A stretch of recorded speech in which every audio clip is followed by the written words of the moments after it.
मेरे मुहाफिज मेरे साथ चलो। सबसे ज्यादा भरोसा जिस पे है।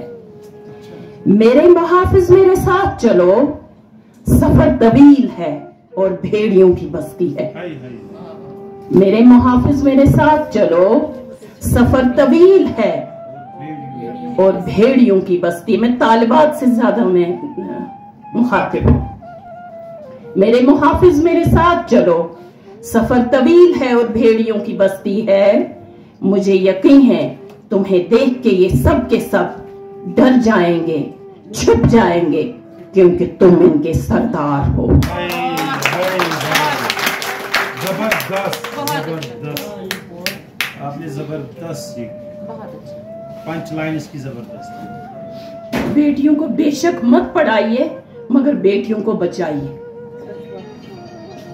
के हवाले से है। रोज सवेरे सूरज उगने से पहले वो जागा करती, घर बाहर के काम के बोझ को अपनी नाजुक हथेलियों से उठा उठाकर अपने सर पर धर देने का गुर तो कब का सीख लिया था। वक्त भी जैसे उसके एक इशारे से चलता था। नींद को अपनी आंखों की दहलीज पे रखकर बेख्वाबी में गुजार दी थी कितनी रातें। वो जब नींद की परियों को आवाजें देती, लोरी गाकर चांद सितारे घर आंगन में रक्सा होते। हम सब उसकी महकूमी में आजादी का दम भरते थे। हम सब उसकी महकूमी में आजादी का दम भरते थे। फहमो फरासत के किस्से वो अक्सर ऐसे दोहराती थी जैसे उसने इल्म के दरिया कतरा कतरा चूस लिए हों। बच्चे बूढ़े उसकी जहानत के कायल थे।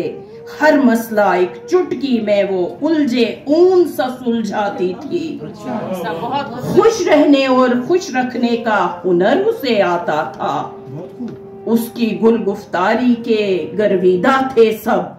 उसकी जबी से अदा हुए हर एक सजदे में कितनी दुआएं जाहिर भी थी, पोशीदा भी।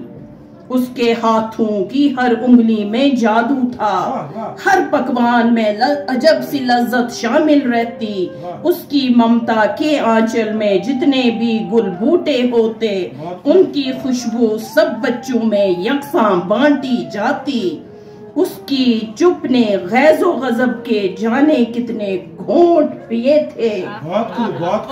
उसकी चुप ने गैज़ो गजब के जाने कितने घोंट पिए थे। उसका चेहरा हर एक उलझन से आरी था। हर एक अदा में उसकी हमको खुदा नजर आता था। हर एक अदा में उसकी हमको खुदा नजर आता था। गोद में उसकी सर रखने को हम सब जन्नत कहते। गोद में उसकी सर रखने को हम सब जन्नत कहते। लेकिन बड़े हुए तो जाना जन्नत माँ की गोद नहीं है, जन्नत उसके कदमों में है। जन्नत उसके कदमों में। शुक्रिया बहुत बहुत।